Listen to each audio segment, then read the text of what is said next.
Scroll saw. Product model Makita SJ401. A scroll saw originally used for scroll work.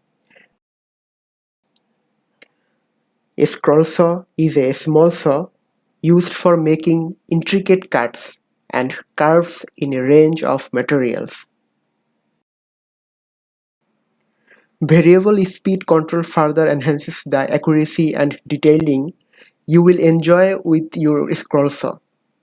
Also, since the cuts are so clean, there's minimal need for sanding afterward. You will get very little vibration when you are working. It also serves to cut down considerably on noise.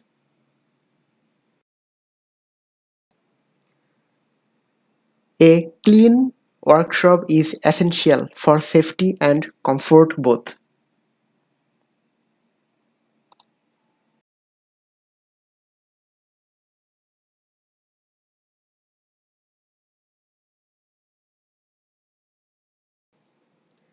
Never leave tool running unattended.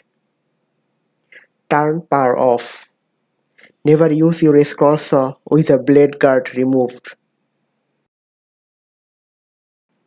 Thanks for watching.